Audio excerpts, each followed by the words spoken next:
Salam sejahtera, kita bertemu lagi dalam berita Bonus dari TV malam ini.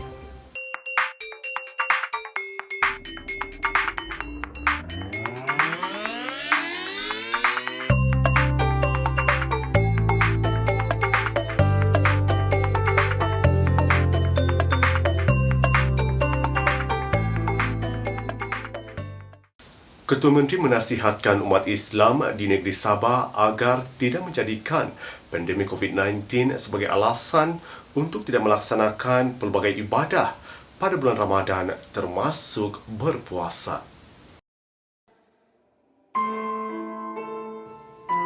Ketua Menteri Datuk Seri Panglima Haji Muhammad Shafie bin Haji Abdal menasihatkan umat Islam di negeri ini agar tidak menjadikan pandemik COVID-19 sebagai alasan untuk tidak melaksanakan pelbagai ibadah pada bulan Ramadan termasuk berpuasa. Katanya dalam konteks solat misalnya, masyarakat Islam masih boleh melakukan ibadah itu di rumah bersama keluarga tanpa perlu ke masjid atau surau.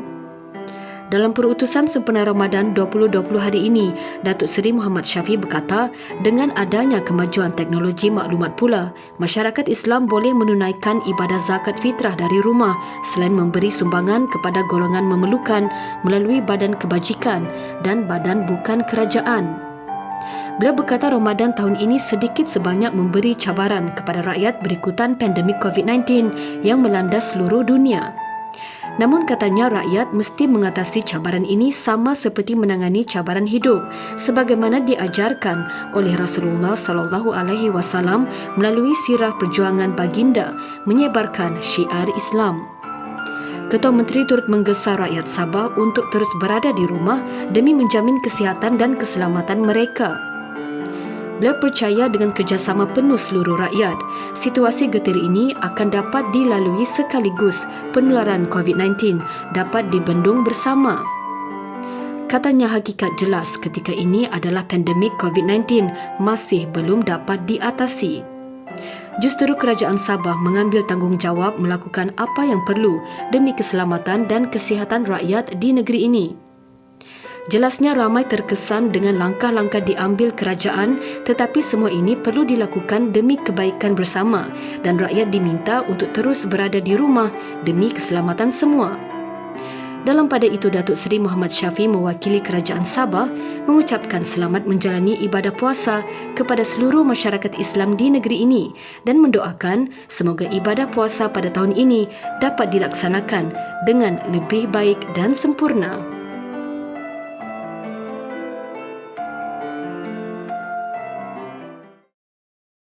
Bilangan kes positif COVID-19 yang dilaporkan di Sabah ketika ini tidak menggambarkan situasi sebenar, berikutan masih ada sampel yang belum diproses.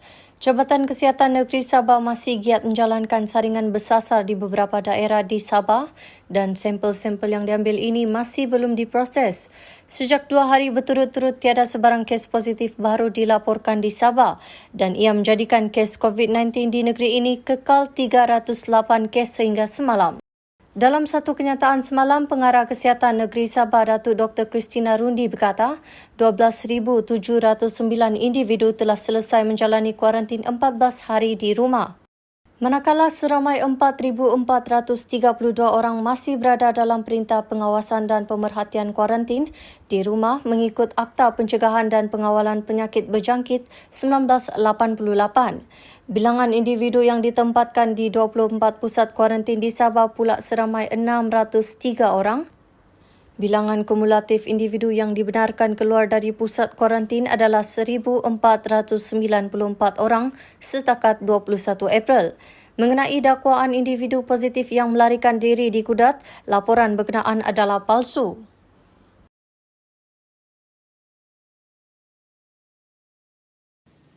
Seratus 108 lagi rakyat Malaysia yang sebelum ini terkandas di Nunukan, Kalimantan Utara, Indonesia sejak 30 Mac lalu selamat tiba di Terminal Feri Tawau pagi tadi dengan menaiki feri KM Francis Express. Mereka terdiri daripada 46 lelaki, 62 wanita dan 18 kanak-kanak, termasuk 22 warga Indonesia pemegang pas lawatan sosial jangka panjang yang juga isteri, suami atau ibu bapa kepada warga Malaysia. Sejurus tiba, kesemua mereka menjalani saringan kesihatan dan prosesnya cemar bagasi sebelum dibawa ke Institut Pendidikan Guru Tawau di Balung untuk menjalani proses kuarantin 14 hari. Proses penghantaran pulang hari ini adalah siri keempat selepas kerajaan negeri memberikan kebenaran khas kepada rakyat Malaysia yang terkandas di Indonesia selepas PKP dikuatkuasakan 18 Mac lalu. Ia diselaraskan Pejabat Ketua Menteri Sabah bersama Majlis Keselamatan Negara dengan kerjasama Kedutaan Malaysia di Pontianak, Indonesia.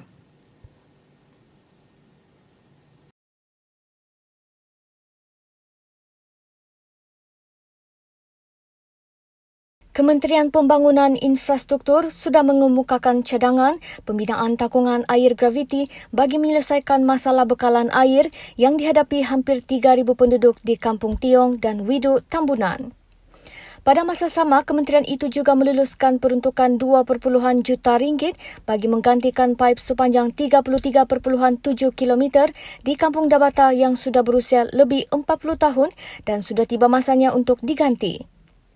Menteri Pembangunan Infrastruktur Datuk Peter Anthony berkata, bekalan air di Tambunan akan mencukupi apabila loji rawatan air di kawasan Rompon dan Kirokot siap sepenuhnya kelak.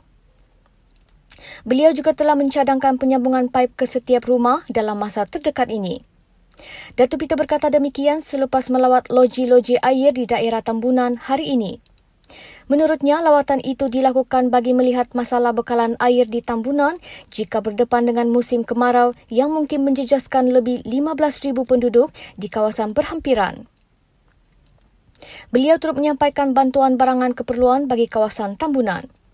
Dalam perkembangan lain, Datuk Peter mengingatkan semua pihak di negeri ini supaya bekerjasama membantu kerajaan mengatasi pandemik COVID-19 agar dapat ditangani dengan sebaiknya. Katanya tuduhan menyatakan kerajaan Sabah tidak mahu membantu rakyat adalah tidak benar kerana kerajaan sememangnya bertungkus lumus membantu rakyat yang ditimpa musibah ketika ini. Sehubungan itu, beliau merayu kepada pihak tidak bertanggungjawab supaya berhenti membuat tuduhan melulu dan dakwaan sembrono itu kerana ia hanya mengelirukan dan menyusahkan penduduk kampung.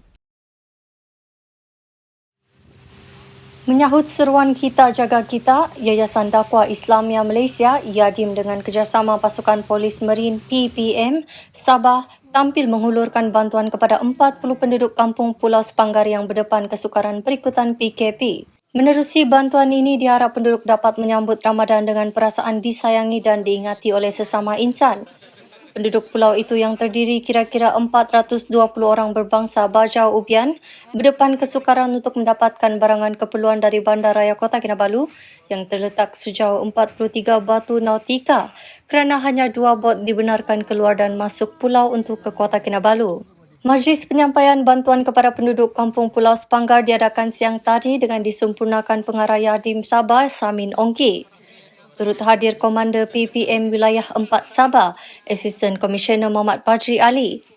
Mudah-mudahan mereka dapat menyambut bulan Ramadan dan seterusnya hari raya nanti dalam perasaan masih disayangi dan diingati oleh kita, termasuk pegawai dan juga agensi kerajaan. Apabila adanya aktiviti begini, inilah bukti yang paling nyata bahawa polis bukan sekadar menjadi penguatkuasa undang-undang. Mereka sebenarnya suka melaksanakan aktiviti kebajikan dan juga kemasyarakatan. Dan ini sudah dibuktikan beberapa kali. Sementara itu, SCP Muhammad Badri Ali berkata kerjasama bersama YADIM itu bermula tahun lalu. Difahamkan di sini seramai 400 orang Bajau Ubian tempatan di Pulau Sepanggar dan jauh daripada Kota Kinabalu. Jarak di antara pulau ke bandar Kota Kinabalu adalah lebih kurang 4 nautical mile, batu nautika, dan rata-rata penduduk di sini adalah bekerja sebagai nelayan tradisi. Dengan adanya bantuan pada pagi ini, sekurangnya masyarakat kampung utamanya merasa dihargai ataupun bekalan yang mereka selama ini rasa terputus dapat dirasai bersama.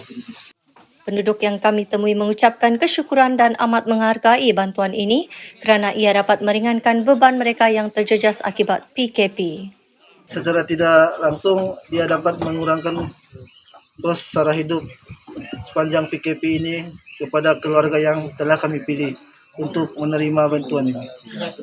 Lebih-lebih lagi mungkin besok kita dalam bulan Ramadan sudah. Jadi harap-harap bantuan ini memang banyak-banyak membantulah kepada keluarga yang telah dipilih. Selepas Iron Man, kini muncul pula Power Rangers yang tampil memberi bantuan kepada penduduk sekitar Penampang yang terkesan dengan PKP. Jika sebelum ini Johan Charles Jayasuriya, 39 tahun, menjadi tumpuan orang ramai dek kerana penampilannya memakai kostum Iron Man ketika membeli barangan keperluan untuk disumbangkan kepada penduduk kampung di Pasar Donggongon, kini Johan bertukar menjadi Power Rangers dengan misi sama untuk membantu penduduk memerlukan. Hari ini beliau mengagihkan bantuan kepada 13 rumah termasuk di Kampung Rugading, Penampang. One day bila kami punya kelas presiden si Mr. Randolph, dia call saya kan, boleh tak hantar macam bantuan? Saya pun bilang, okey boleh Pak.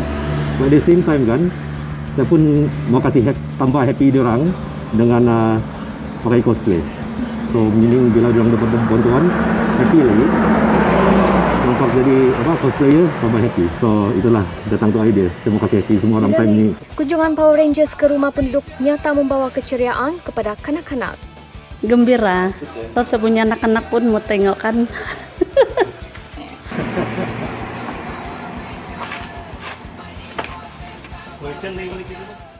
Keputusan Majlis Perbandaran Tawau membuka 3 pasar sayur di luar bandar sejak semalam mendapat reaksi positif dari penjajah pasar bandar Sri Indah.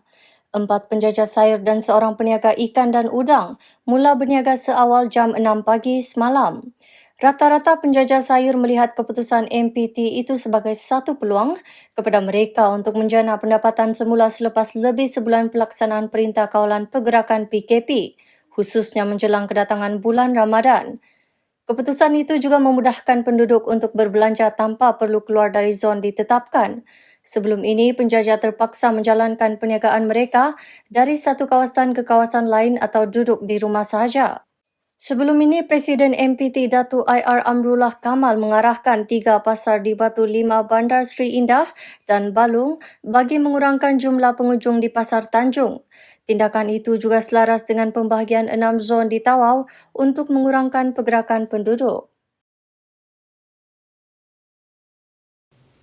Seorang lelaki maut selepas tersepit dalam lift barang ketika memunggah barang di stor sebuah pasaraya di Kingfisher, Likas pagi tadi.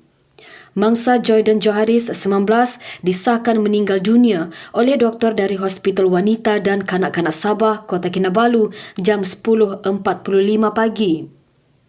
Ketua Polis Daerah Kota Kinabalu, Asisten Komisioner Habibi Majinji berkata, mangsa ialah pekerja sebuah syarikat penghantaran barang bagi syarikat pembekalan barang di daerah ini. Anggota bomba dari Balai Bomba dan Penyelamat Kota Kinabalu dan ambulans yang tiba di tempat kejadian kemudian memberi bantuan pernafasan. Namun mangsa gagal diselamatkan dan disahkan meninggal dunia di lokasi kejadian. Tambah STP Habibi, mayat mangsa dihantar ke unit forensik Hospital Queen Elizabeth I untuk bedah siasat. Kes diklasifikasikan sebagai mati mengejut.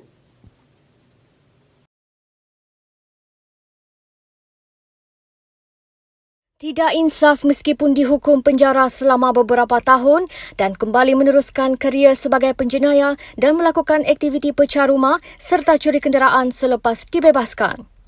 Aktiviti jenayah 2 lelaki itu bagaimanapun terhenti selepas kedua-duanya ditahan pada 17 April lalu dimenggatal oleh sepasukan anggota daripada Jabatan Siasatan Jenayah Ibu Pejabat Polis Daerah Penampang yang bekerjasama dengan Polis Kota Kinabalu. Dengan penahanan suspek, polis berjaya menyelesaikan 14 kes pecah rumah di Penampang, Kota Kinabalu, Papar dan Tuaran. Polis turut merampas pelbagai jenis barang curi termasuk 4 buah kenderaan iaitu Honda Jazz, Honda CR-V, Toyota Vios dan Isuzu D-Max serta pelbagai peralatan untuk menjalankan aktiviti pecah rumah. Kerugian yang dialami mangsa untuk semua kes berkenaan mencecah nilai RM800,000. Ketua Polis Daerah Penampang, Deputi Superintendan Muhammad Haris Ibrahim berkata, dua lelaki berusia 27 dan 37 tahun itu merupakan ahli geng lastik bersama seorang lagi rakan jenayah mereka yang masih bebas dikenali sebagai Eddie Christopher Gini berasal dari Penampang. Geng ini tumpas ketika kita membuat pemantauan dan risikan di kawasan Menggatal. Jadi kemuncaknya pada 17 April tahun 2020 jam lebih kurang pukul 4 petang. So sepasukan tim daripada JSJ IPD Penampang bekerjasama dengan JSJ IPD Kota Kinabalu, kita telah menyerbu satu kawasan apartmen di kawasan Menggatal Kota Kinabalu, dan hasilnya kita telah menahan dua lelaki lah di dalam rumah tersebut, dan hasil pemeriksaan lanjut kita telah menjumpai sebahagian besar barang cash yang mereka telah lakukan curi, iaitu berupa jenis kenderaan dan juga beberapa barangan hasil pecah rumah. Menurut beliau, semua suspek dikenali sebagai geng lastik kerana modus operandi mereka yang melastik batu ke tingkap sesebuah rumah terlebih dahulu sebelum memecah masuk. Katanya jika tiada maklum balas daripada penghuni, suspek mengetahui rumah berkenaan kosong sebelum memecah masuk untuk mencuri pelbagai jenis barang serta melarikan kenderaan mangsa.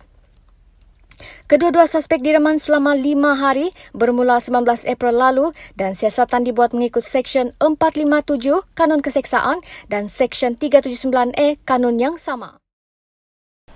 Hajat 3 lelaki tempatan untuk menikmati keenakan daging rusa hasil aktiviti pemburuan haram di kawasan hutan simpan sekitar Luasong tidak kesampaian apabila mereka ditahan Jabatan Hidupan Liar di Jambatan Putih Tawau 9 pagi tadi. Turut dirampas 5 ekor rusa yang sudah dilapa dan dikerat di beberapa bahagian.